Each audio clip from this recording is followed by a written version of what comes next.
My brother phoned me. Is your wife home? I answered. Yes, she's in the kitchen. He murmured, that can't be. She just got on my flight with another guy. Right then, can you imagine the gut-wrenching shock of answering a call, only for your own brother to tell you your wife just boarded a plane with another man, when she's standing right in front of you, making coffee in your kitchen? That's exactly what happened to me, and it shattered my entire world in a single, impossible moment. It was a quiet Tuesday morning, just like any other. I was standing in our kitchen in Neepville, Illinois, watching Lauren through the wide archway into the living room. She was barefoot, wearing that cozy gray cardigan I bought her last Christmas, slicing strawberries onto a ceramic plate. The morning light hit her hair in that honeyed way that always made me think of late summer.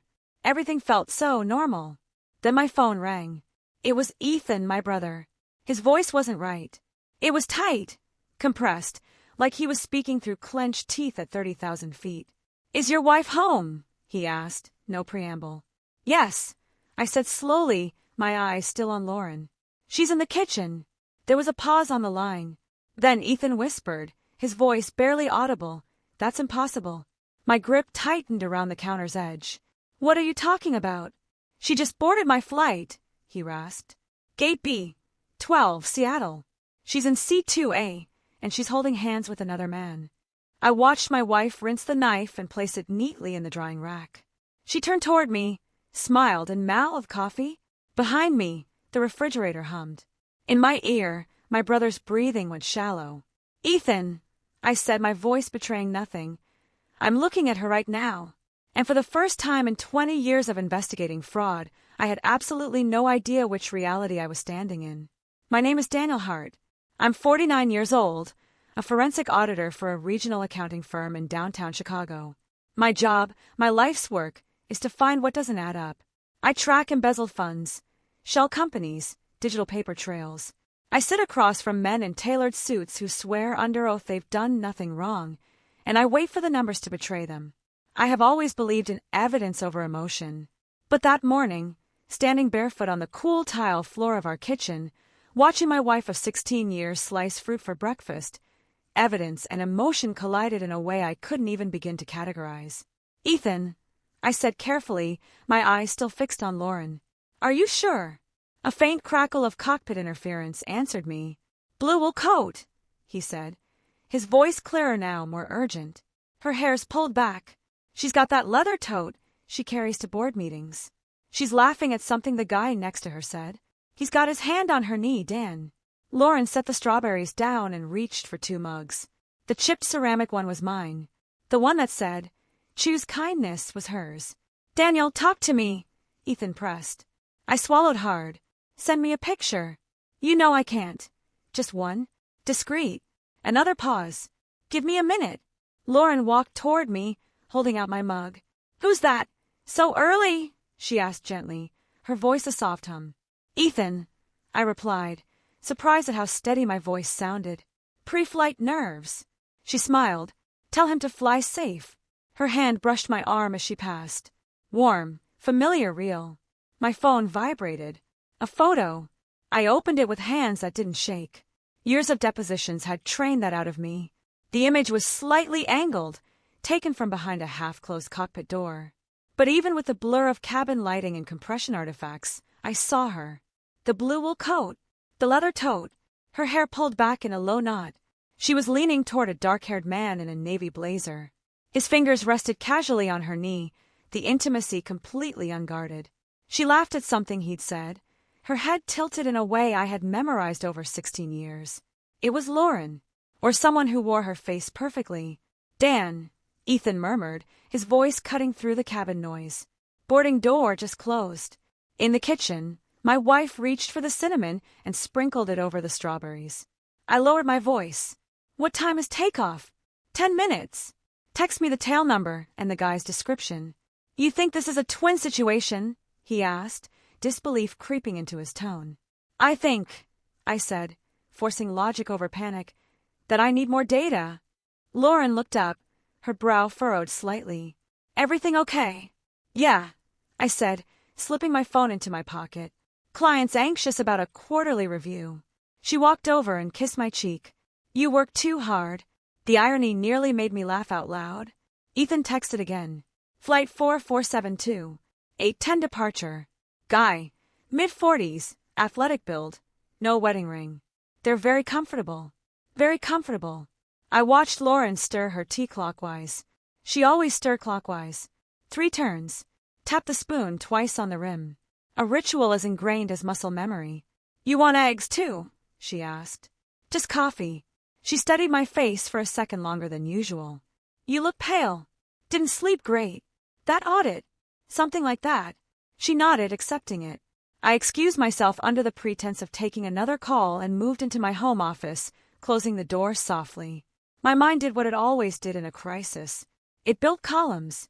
Column A, Lauren in kitchen. Observable. Tangible. Breathing. Column B, Lauren on plane. Photographic evidence. Independent witness.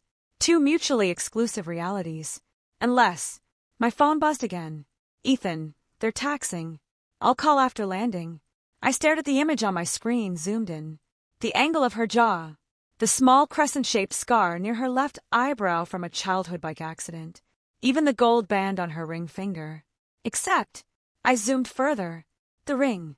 It looked identical, but Lauren had her wedding band resized last spring. The jeweler had added a thin platinum lining inside. In the photo, I couldn't see that lining. I exhaled slowly. This wasn't screaming or throwing plates. This wasn't accusations in the kitchen. This was an anomaly. And anomalies required verification.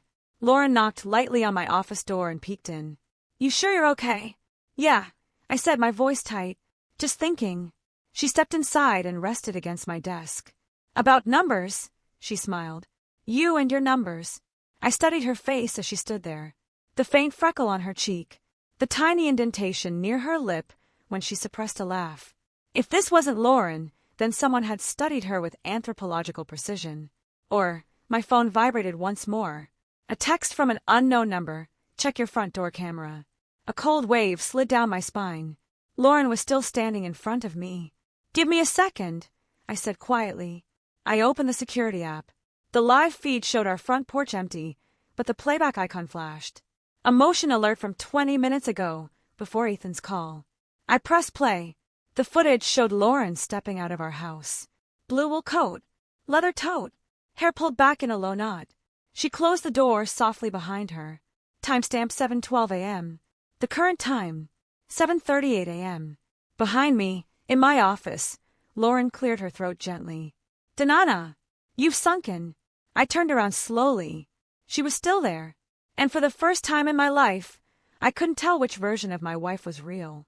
When you spend 2 decades auditing deception, you learn something most people never have to confront. The truth rarely explodes. It shifts quietly, subtly, like a painting that's been hanging straight for years until one morning you notice it's tilted half an inch to the left.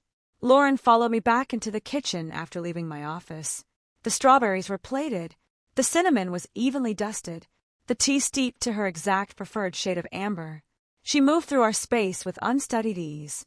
Opened the dishwasher, closed it, adjusted the blinds a fraction to block the glare on the granite countertops. If this was a performance, it was award-winning.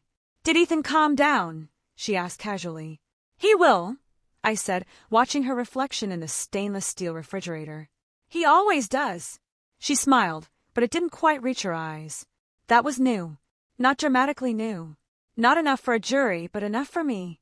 Lauren had expressive eyes. They softened when she was amused, darkened when she was annoyed, sparkled when she was trying not to laugh at one of my dry accountant jokes. Right now, they were careful. I sat at the breakfast bar and took a slow sip of coffee, cataloging details the way I would during an interview. Posture relaxed, breathing steady, hence no tremor, wedding ring correct, platinum lining visible from this angle. She reached for the salt shaker and passed it to me. Did you still want to drive out to Oakbrook tonight? She asked. For dinner with the Petersons? The Petersons? We hadn't had dinner with the Petersons in nearly 3 months. They're in Scottsdale, I said mildly. Remember, they moved. A flicker, barely perceptible. Then she laughed lightly. Right. I'm thinking of someone else. It's been one of those weeks.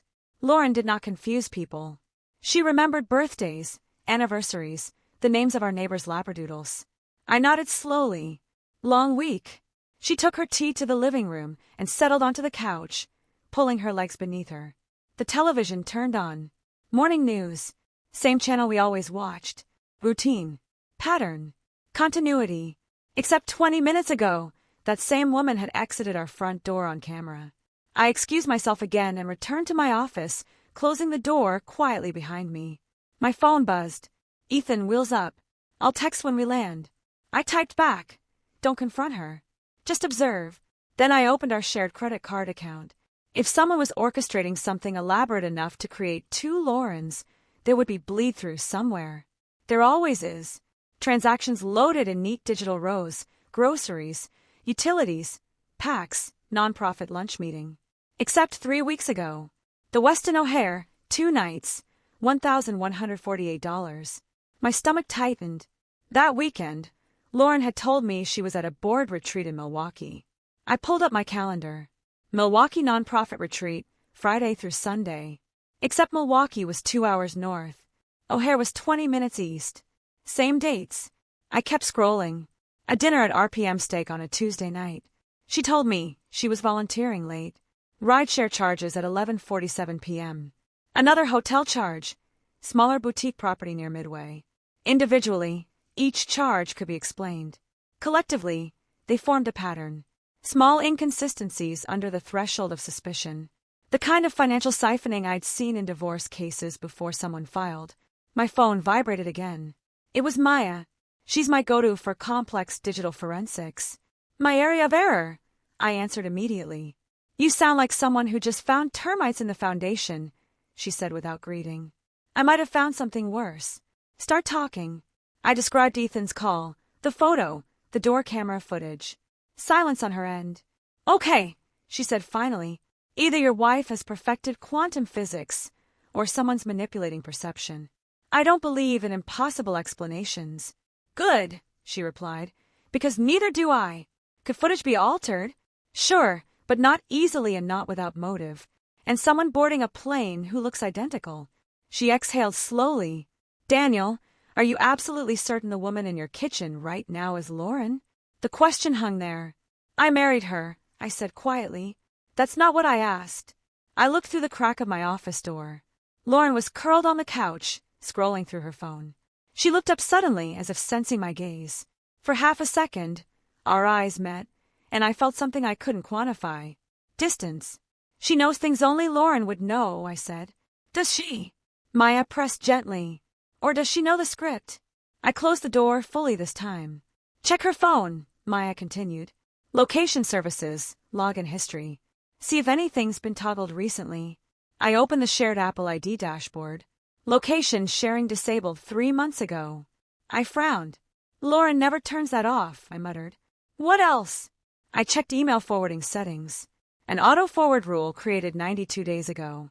All financial correspondence forwarded to an unfamiliar Gmail address. My pulse quickened. Maya, I'm here. There's a forward setup on our joint email. I didn't create it.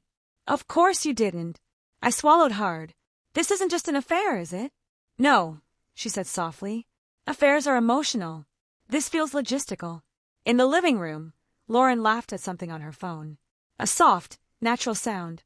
Except Lauren rarely laughed alone. She usually read me the joke. Showed me the meme. This time, she didn't. Maya, I said quietly. If someone wanted to move assets quietly before a divorce, how would they do it? Small withdrawals, loans against retirement accounts, changes to beneficiaries, identity confusion to buy time. I opened our retirement account portal. A pending beneficiary update request from 2 weeks ago to an unfamiliar name, Jason Cole. The name from Ethan's description. I felt the world tilt slightly beneath me. Maya, I said, my voice flattening into the tone I used during depositions. I need you to run a background on Jason Cole. Immediately. Send me everything. I ended the call and stepped back into the living room. Lauren looked up. You look like you're thinking too hard, she teased. Occupational hazard. She patted the seat beside her. Come sit. You've been distant all morning. I sat down, close enough to smell her perfume, close enough to feel her warmth, close enough to wonder whether I was sitting next to my wife or a woman who had studied her long enough to pass. She rested her head lightly on my shoulder. "I love you, Daniel," she said. The words were perfectly delivered, the tone flawless, but something inside them felt rehearsed. My phone vibrated again. Ethan, landing in 20. She's still here. Same guy. They're not hiding it. I stared straight ahead at the muted news ticker scrolling across the screen. Beside me, Lauren squeezed my hand gently, and I realized something with chilling clarity. Whoever was on that plane, and whoever was sitting beside me, they were both moving according to a plan. And I was the only variable they hadn't accounted for. Part 2. The Perfect Wife. There's a moment in every fraud investigation when suspicion becomes strategy. You stop asking, "Is this happening?" And you start asking, "How do I prove it?" Lauren's head rested against my shoulder. The morning news rolled across the screen. Markets opening lower. A political headline about trade tariffs. A weather update predicting light snow by the weekend. Ordinary life. Her thumb traced small circles against my palm. If she noticed the tension in my muscles, she didn't comment on it. "I might head to the office later," she said lightly. Board meeting got rescheduled. Something about funding allocations. "That's new," I replied, keeping my tone neutral. "Nonprofits are chaotic," she laughed. Lauren hated chaos. She color-coded our pantry, for heaven's sake. My phone buzzed again. "Ethan, taxing to gate. I'll call when clear." I slipped the phone face down on the coffee table. Lauren glanced at it briefly. "You're popular this morning." "Quarter end always is." She nodded and stood. "I'll grab a shower." I watched her walk down the hallway toward our bedroom. Waited until the bathroom door closed. Then I moved. Not dramatically, not frantically. Just deliberately. I walked to the coat rack near the front door. Blue wool coat. Gone. My stomach tightened. I checked the closet in the mudroom. No blue coat. I opened the laundry room hamper. Nothing. I went back to the security app. Replayed 7:12 a.m. Lauren exits house in blue coat. Current Lauren had been wearing a gray cardigan all morning, which meant either she left, changed, and re-entered without triggering a camera, or someone else had left wearing her coat. I returned to my office and called Ethan. He answered immediately. "We're at the gate," he said quietly. "Passengers deplaning. Stay where you are. I can't exactly linger in the aisle. Just confirm something for me. The coat she's wearing. Describe it." "Blue wool, mid-thigh length, gold buttons." Gold buttons. Our coat had silver. My pulse slowed, not from relief, but from clarity. "That's not her coat," I said. "What?" "Lauren doesn't own a blue coat with gold buttons." There was movement on his end. "Dan." She's walking toward the jet bridge now. The guy's got his arm around her waist. "Follow them visually as long as you can. I'll see what I can do." The line went quiet. I leaned back in my chair and exhaled slowly. Not identical. Close. Close enough to fool a casual observer, but not precise. Which meant this wasn't a glitch in reality. It was orchestration. The bathroom door down the hall opened. Water shut off. I needed a test. Something subtle. Something only Lauren, my Lauren, would respond to instinctively. I walked into the bedroom as she emerged from the bathroom, wrapped in a towel, hair damp. "Hey," she said, smiling. "I was thinking," I replied casually, "we should make shrimp scampi tonight." She froze, only for half a second. Then she laughed lightly. "You hate shrimp." True. But that wasn't the point. Lauren had a mild shellfish allergy. Not life-threatening, but enough to avoid it entirely. She always reminded restaurants twice. "I thought you liked it," I said. Not really," she answered, reaching for her closet. "We haven't had it in years." Correct. Because of her allergy. Except she didn't mention it. She didn't say, "You know I can't eat shrimp." She just deflected. I watched her choose a blouse, navy silk, and step into tailored slacks. "Actually," she added, "we could do salmon instead." Lauren always over-explained her dietary boundaries. This version did not. "Sure," I said softly. She moved to the dresser and reached for her jewelry box. Her hand hesitated over a pair of pearl earrings. Lauren rarely hesitated over pearls. She wore them automatically for formal meetings. Now she picked up gold hoops instead. Small detail, but cumulative. My phone vibrated again. "Maya, Jason Cole is real. Background thin. LLC registered 11 months ago. No substantial employment history before that. Frequent travel. I typed back. Check if he's connected to beneficiary change request. 3 dots appeared almost immediately. Already did. That's the same name. The bathroom mirror still held faint steam. Lauren applied mascara with steady hands. Do you need anything from the store? She asked lightly. Where are you headed? I countered. Office, she said. I watched her reflection. No flinch. No hesitation. You said earlier the meeting got rescheduled. She paused, then smiled. Right. But I still have work to catch up on. Lauren never wasted a commute without a formal meeting. She complained about traffic constantly. I nodded slowly. Drive safe. She kissed my cheek. Her lips were warm, her perfume familiar. But as she walked past me, I noticed something else. A faint mark near her left collarbone. A small crescent scar. Except Lauren's scar was above her eyebrow. Not here. I didn't react. Didn't breathe differently. Didn't speak. Just observed. She grabbed her purse and headed toward the front door. See you tonight, she said. The door closed softly behind her. I waited 5 full seconds. Then I ran to the front window. Her car, a silver Volvo, pulled out of the driveway smoothly. I opened the security app. Front door camera. Lauren exits. No blue coat, no leather tote. But as the feed rewound slightly, I noticed something I'd missed earlier. At 6:54 a.m., 18 minutes before the 7:12 departure clip, there was another motion alert. I pressed play. A black SUV idled across the street. Driver unseen.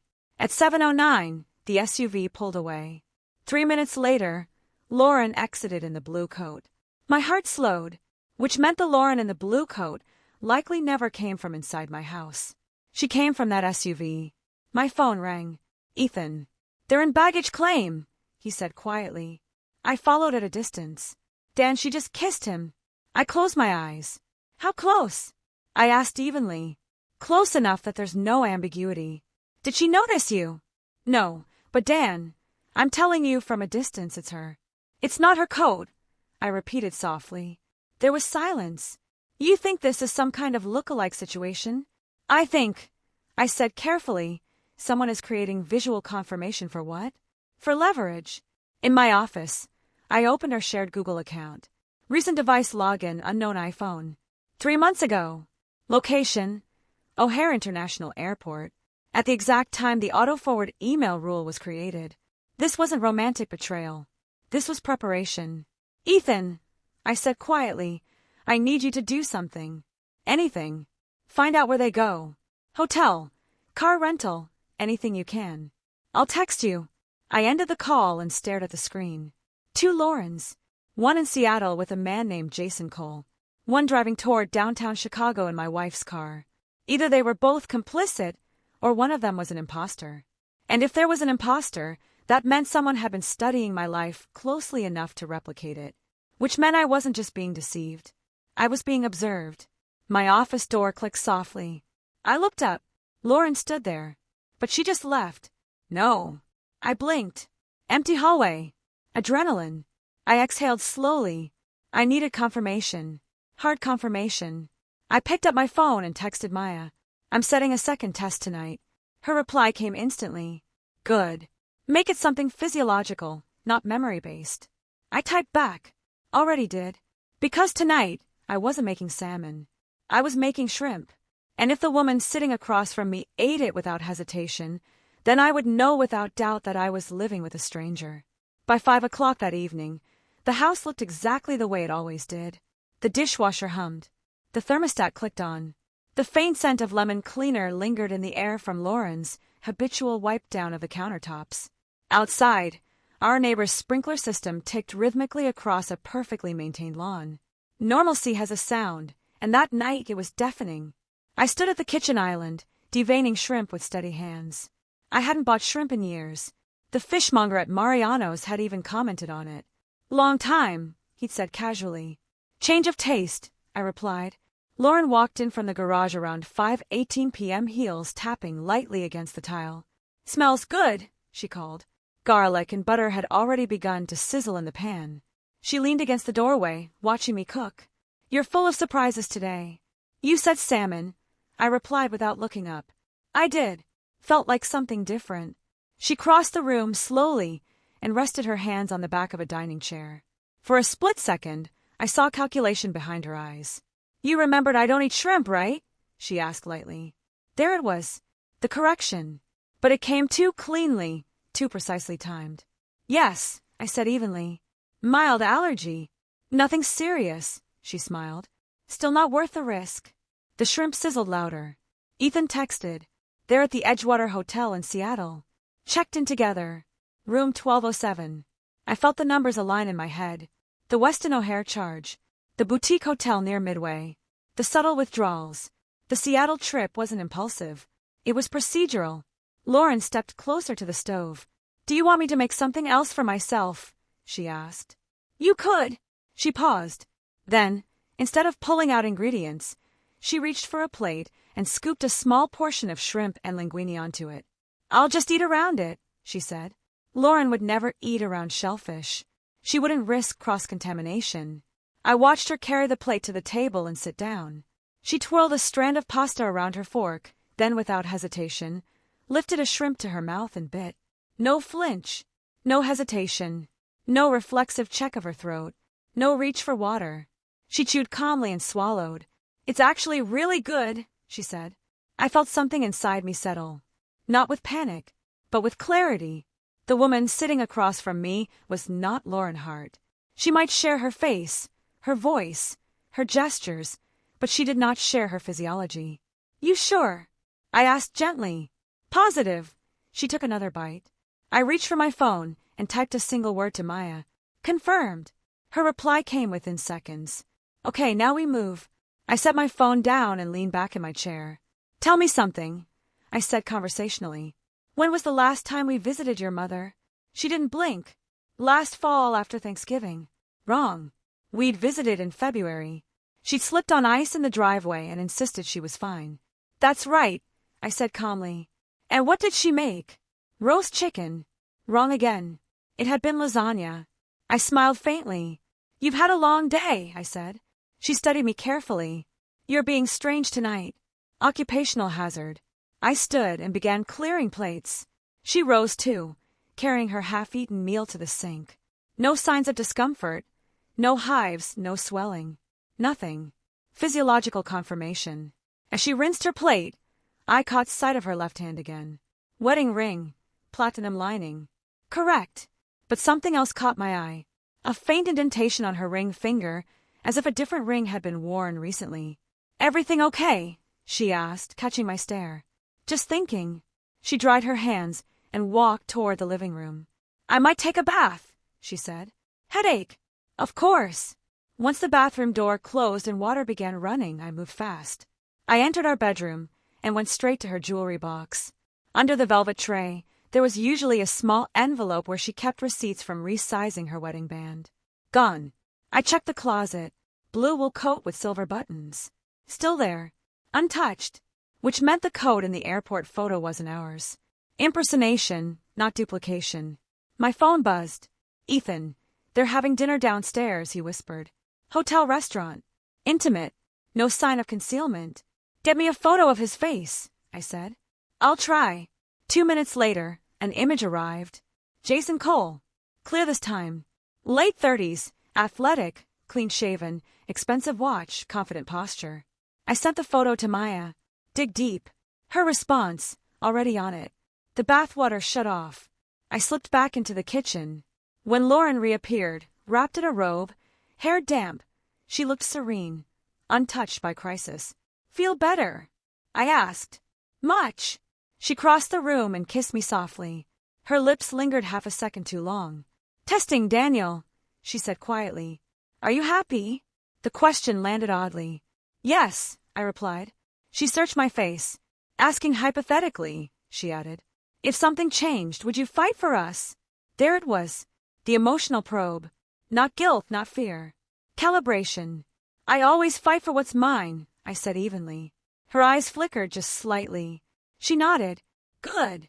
She turned off the lights and headed toward the bedroom. I waited until the door closed. Then I called Grace Mallory.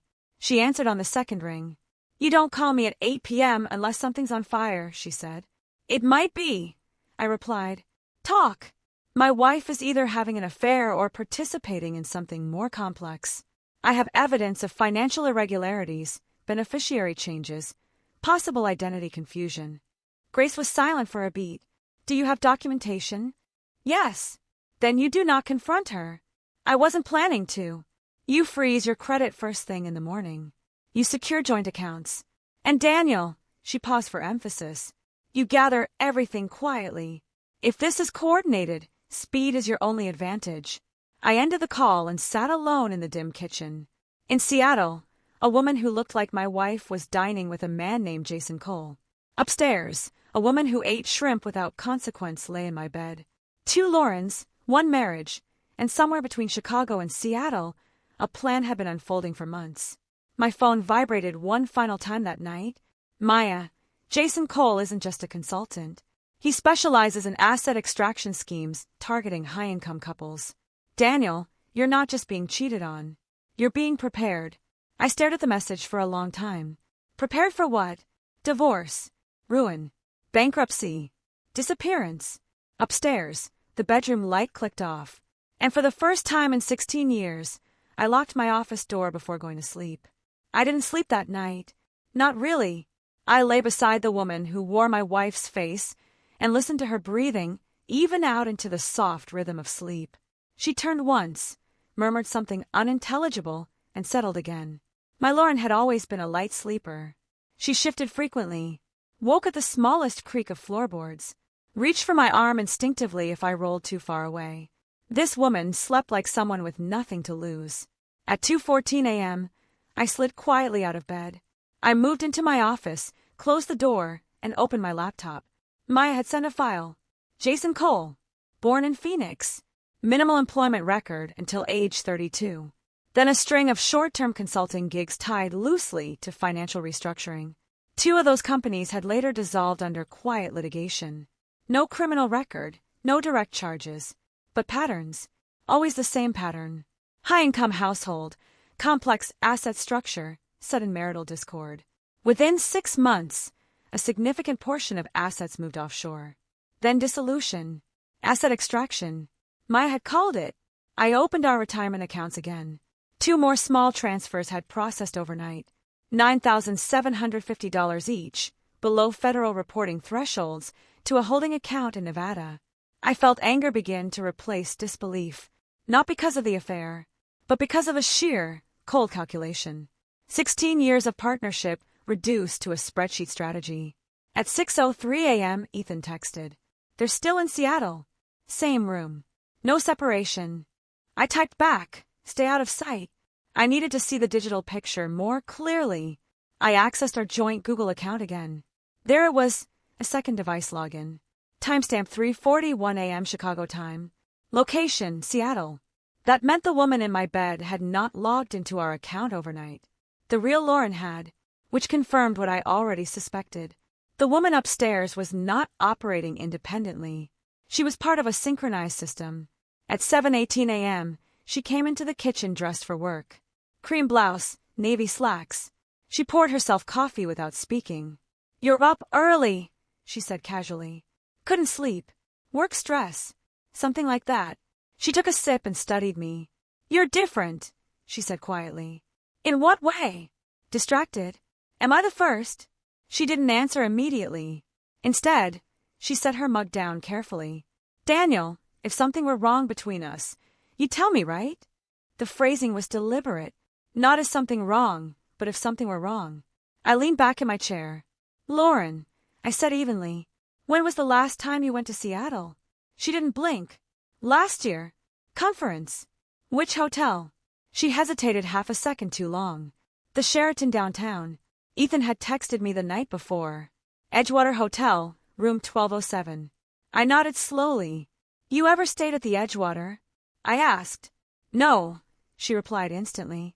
Not even curiosity. Not even a why. Just denial. My phone vibrated again.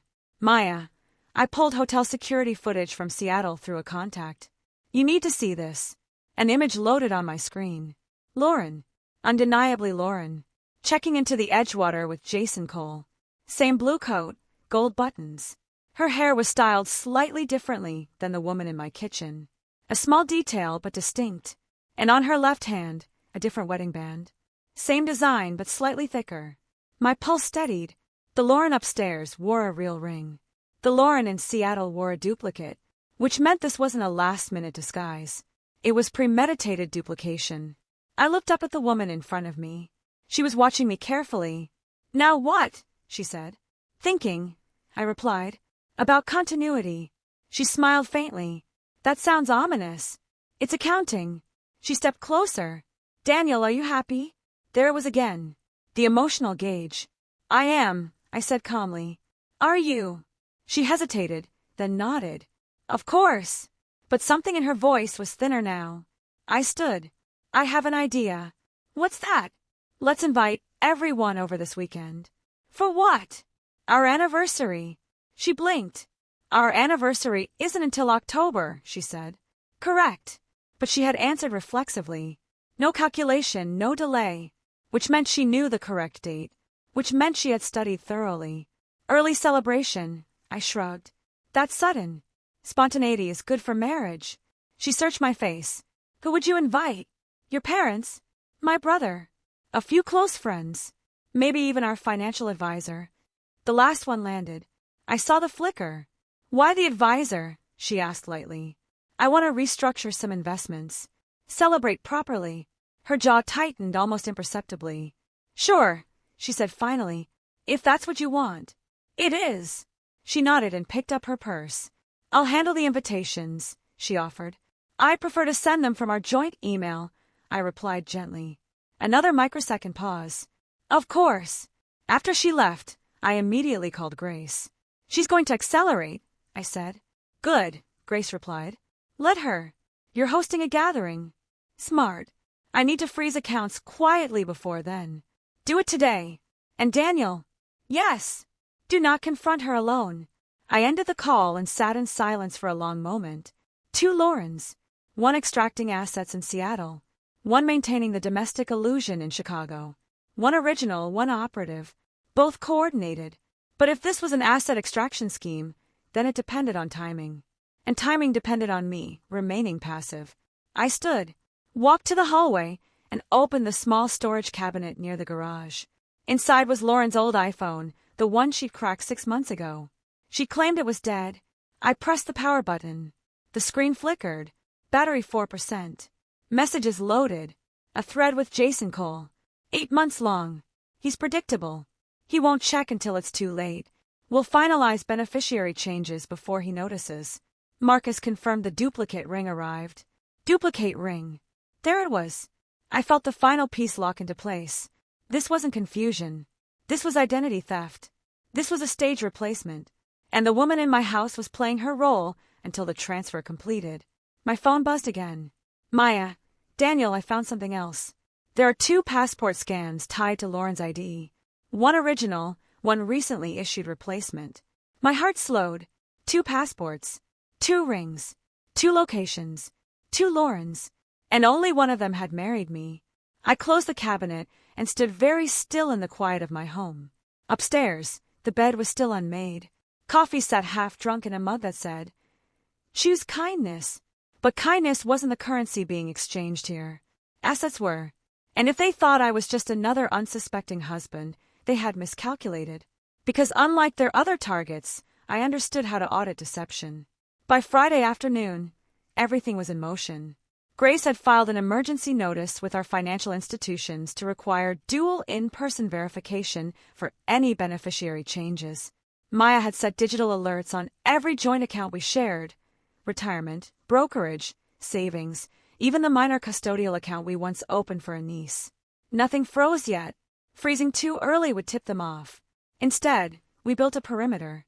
Seattle Lauren was scheduled to fly back Sunday night. Ethan had confirmed the return ticket. Business class, same seat cluster. Jason Cole beside her. The woman in my house remained composed. If anything, she seemed more affectionate.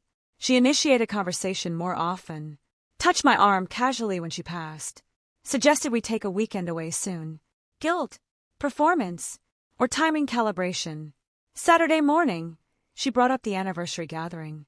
I send invitations, she said, stirring her coffee. From the joint account, I asked mildly. Yes. I had already checked. She had, which meant she believed access control was intact, which meant she didn't know I had recovered the old phone. Good, I said. Let's make it special. Of course. She hesitated slightly. Daniel, what's this really about? What do you mean? The financial advisor. The sudden celebration. It feels deliberate. I met her gaze evenly. It is. A flicker crossed her face. Deliberate how? I've been reviewing our portfolio. I think it's time for transparency. The word landed. Transparency.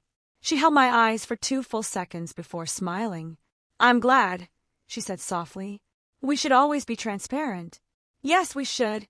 Sunday evening arrived quietly.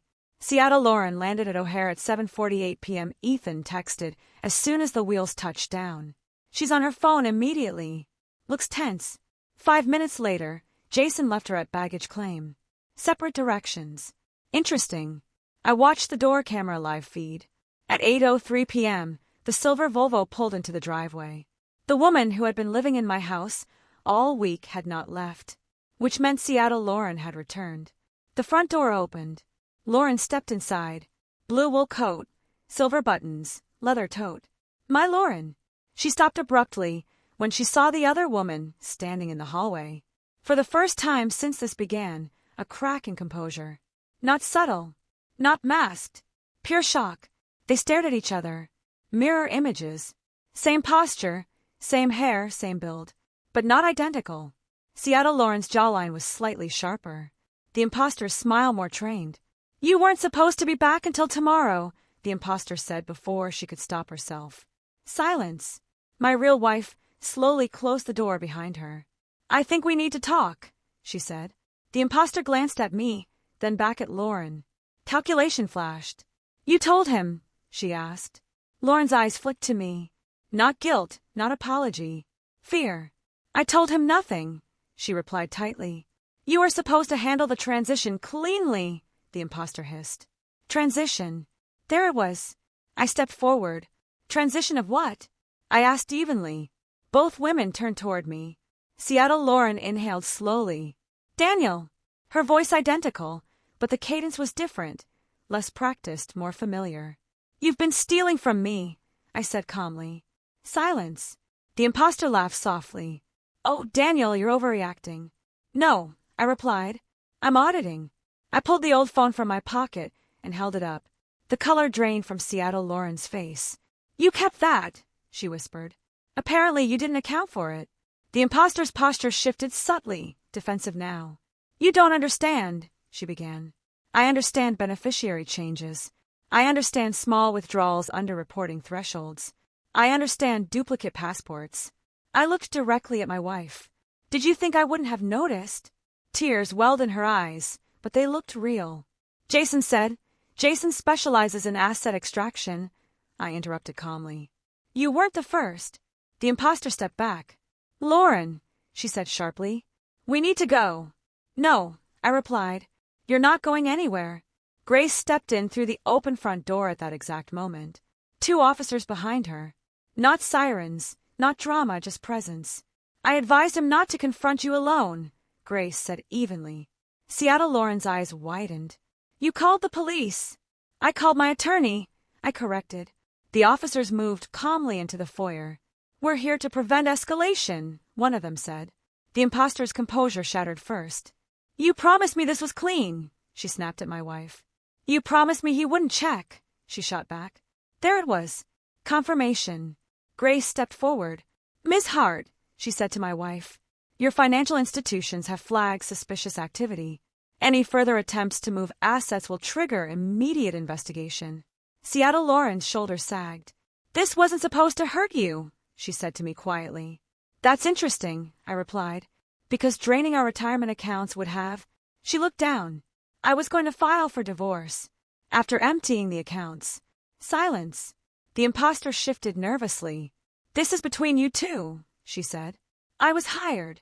I know, I replied calmly. Your payment records were in the message thread. Grace handed a folder to one of the officers. For documentation, she said. No handcuffs. Not yet. Just statements. Paper trails. Leverage. Seattle Lauren looked at me. I never meant for it to spiral. It didn't spiral, I said quietly. It was structured. The officers asked both women to remain present while initial statements were taken. The imposter's bravado dissolved quickly once legal language entered the room. Fraud, conspiracy, identity facilitated. Her confidence was built on secrecy, not scrutiny. Within 40 minutes, she agreed to cooperate. Jason Cole's name surfaced immediately. She said he recruits women who are already unhappy. The officer noted quietly to Grace. Emotional vulnerability, plus financial literacy gap, Grace replied. Predictable. Lauren sat at the dining table, hands clasped. I thought I deserved more, she whispered when we were briefly alone. More than what? I asked. More than safe. Safe. That word stung more than betrayal. Safe built this house. I replied softly. She cried then. Genuine tears. But I no longer mistook emotion for innocence. By midnight, the imposter had been escorted out under voluntary cooperation status. Lauren remained, not arrested but exposed. I'll move to my sister's, she said quietly. Yes, I replied. She paused at the doorway. I did love you. I know, I said. But love without integrity is just leverage.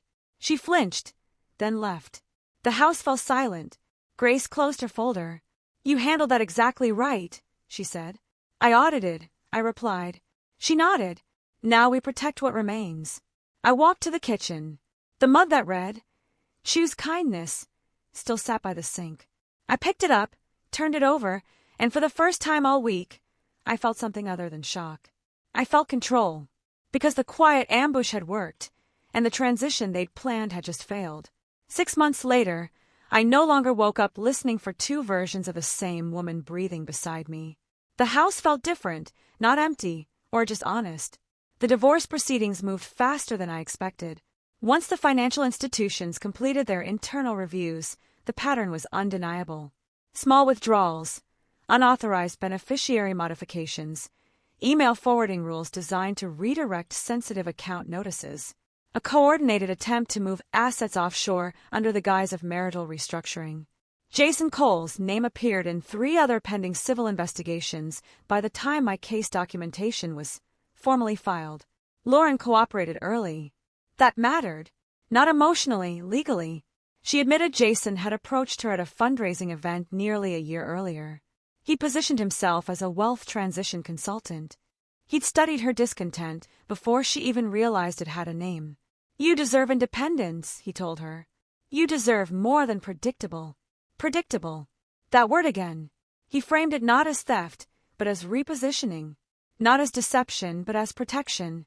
He convinced her that restructuring assets quietly before filing for divorce would level the playing field. Then came the introduction of a temporary domestic continuity specialist, a woman named Renee, an out-of-work stage actress hired to maintain the illusion of routine during overlapping travel windows, just long enough to complete the transfer. Jason had said it would have worked if I hadn't answered Ethan's call. The real fracture in their plan wasn't emotional. It was timing. A pilot brother, a boarding gate, a photograph sent too soon. Once the digital audit trail was frozen, Jason attempted to reroute funds through a holding company in Nevada. The trigger Maya, installed flagged the attempt immediately. Federal authorities stepped in within 48 hours. Jason fled, then surrendered 3 weeks later. Asset extraction isn't technically romantic fraud. It's contractual exploitation dressed as empowerment. He underestimated one variable, an accountant married to the target. Lauren moved into a townhome 15 miles away. We spoke only through attorneys for months, then gradually, carefully, through brief, controlled conversations about logistics. No shouting, no drama, just documentation. One afternoon in early March, she came by to collect the last of her personal items. The house felt neutral when she entered. No longer ours, just a structure. You changed the lock, she observed quietly. Yes, that's fair. We stood in the foyer for a long moment. I didn't think you'd check, she admitted finally. I always check, I replied. I know that now. There was no accusation in her tone, just recognition. You could have confronted me, she said, and given you time to move faster. I asked gently. She exhaled. I convinced myself you'd recover, she said. That you'd be fine. I am fine. She nodded. You always were steady.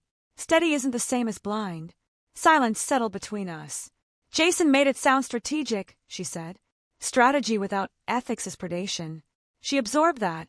I'm sorry, she whispered. For the first time, I believed her. Not because of tears, but because there was no longer anything left to gain. I hope you rebuild carefully, I said. She nodded, then left. The final divorce order came through 2 weeks later. Assets rebalanced, accounts secured. No alimony, no theatrics, just paperwork. Maya and I turned what happened into something constructive. She expanded her cybersecurity consultancy into domestic financial monitoring services. I formalized a division within my firm specializing in marital asset audits. We didn't advertise it loudly. We didn't sensationalize it. We simply offered a service, continuity verification. Most of our clients were men and women in their 40s and 50s who sensed something subtle was wrong but couldn't articulate it. Small inconsistencies, minor shifts, unexplained financial noise. They didn't want revenge. They wanted clarity. That's what I needed. Not rage, not public humiliation, just confirmation. Ethan still calls me before every long-haul flight. He jokes that he'll never look at seat 2A the same way again. We laugh, because humor returns eventually. It always does. Sometimes I stand in the kitchen early in the morning and watch the light spill across the countertops. No imposter. No duplication. Just stillness. I've learned something valuable through all of this. Deception rarely announces itself loudly. It arrives politely. It imitates routine. It waits for complacency. And it depends on silence. If there's one thing I want you to take from this story, it's this. Pay attention to the small shifts. The almost right answers. The transactions, just under the reporting limit. The questions that feel slightly rehearsed. You don't have to accuse. You don't have to panic. You just have to observe. Because sometimes, the difference between losing everything and protecting it is one phone call answered at the right time. If this story resonated with you, if you've ever felt that quiet intuition that something didn't add up, I'd genuinely like to hear from you. Where are you watching from? Have you ever caught a detail that changed everything? Leave a comment below and tell me your story. We share experiences here not to dwell in betrayal, but to learn from it. There are many more stories like these, stories about resilience, clarity, and rebuilding with integrity. So, if you'd like to continue this journey with us, consider subscribing. Turn on notifications so you don't miss the next chapter. Because the truth isn't dramatic, it's deliberate. And together, we can keep learning how to recognize it,